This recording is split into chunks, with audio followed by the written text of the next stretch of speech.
You're looking at a heart muscle fiber actively losing its grip. It's struggling to contract, slowing down, and failing to maintain a life-sustaining rhythm. This bar chart ranks fatal overdoses by drug class in the United States. Notice the highlighted red bar near the top.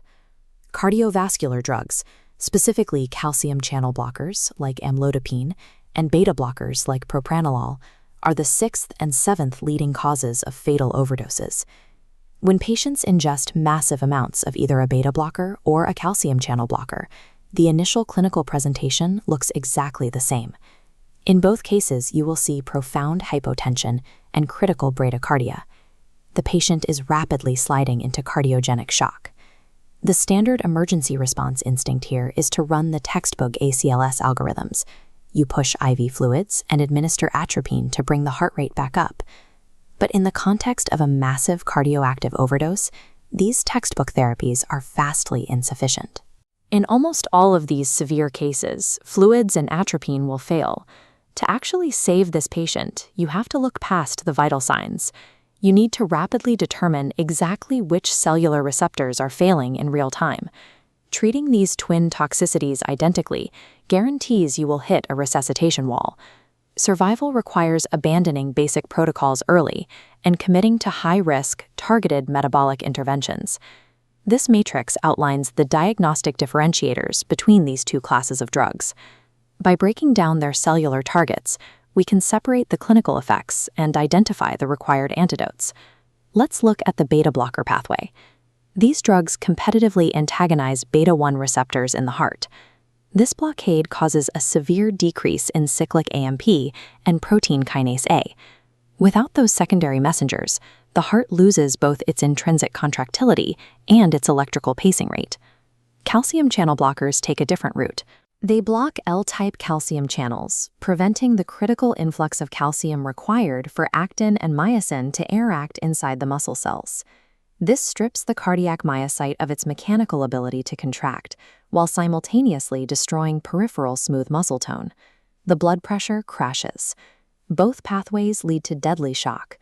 But beta blockers starve the heart of its electrical activation signal, whereas calcium channel blockers starve the muscle of its physical ability to pump.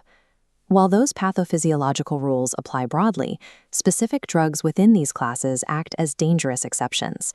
The first major exception involves dihydropyridine calcium channel blockers, specifically amlodipine, which targets peripheral smooth muscle rather than the cardiac myocyte. Amlodipine causes massive vasoplegia. This extreme vasodilation triggers an initial reflex tachycardia, which completely masks the expected bradycardia of a calcium channel blocker. The second exception involved highly lipophilic beta blockers, primarily propranolol. Propranolol crosses the blood-brain barrier and blocks sodium channels. This can cause seizures, coma, and significant QRS widening on an ECG, sometimes even before profound hypotension sets in. The final exception is sotalol, a beta blocker that possesses unique potassium channel blocking properties. In an overdose, sotalol trades standard bradycardia for severe QTc prolongation. This leaves the patient at a highly elevated risk of developing torsades de pointes. Relying purely on vital signs to guide treatment is a trap. You have to identify the exact pharmacological agent to anticipate these deadly neurological and arrhythmic complications. If the patient is unresponsive, the ingestion history is unknown, and the ECG is ambiguous, how do you differentiate the two toxicities then? Point-of-care blood glucose serves as the critical bedside tiebreaker for undifferentiated cardioactive shock. Beta blocker toxicity blunts glycogenolysis. This generally leads to mild hypoglycemia, particularly in pediatric patients or when non-selective agents are involved. Calcium channel blocker toxicity does the opposite. By blocking the calcium-mediated release of insulin from the pancreas, it results in marked hyperglycemia. In CCB overdoses, the degree of that hyperglycemia is a direct prognostic indicator. Blood glucose levels over 188 milligrams per deciliter predict higher vasopressor use and increased mortality. A simple 10-second bedside glucose test immediately reveals which cellular pathway is failing, completely changing the trajectory of your resuscitation efforts.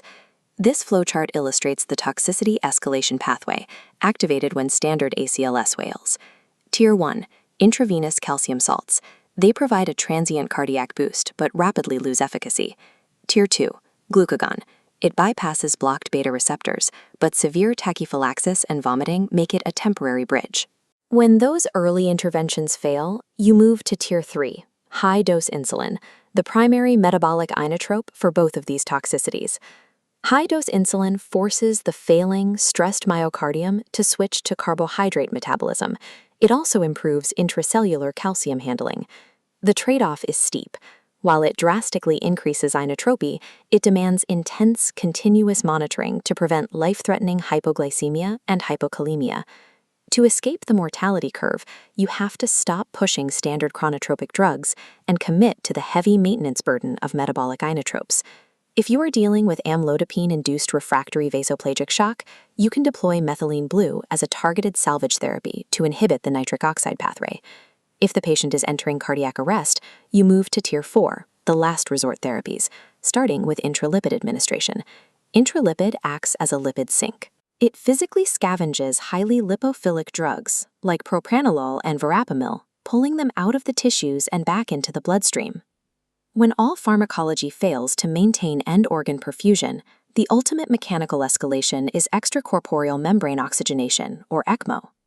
ECMO comes with severe risks, including systemic coagulopathy and sepsis, so it is strictly reserved for cases that are completely refractory to maximum therapy. Successfully managing these toxicities requires you to look past the identical vital signs. You must evaluate the patient's glucose levels and specific ECG anomalies to confirm the diagnosis. Waiting to see if standard fluids and atropine will eventually work is a lethal mistake in the setting of massive cardioactive overdoses.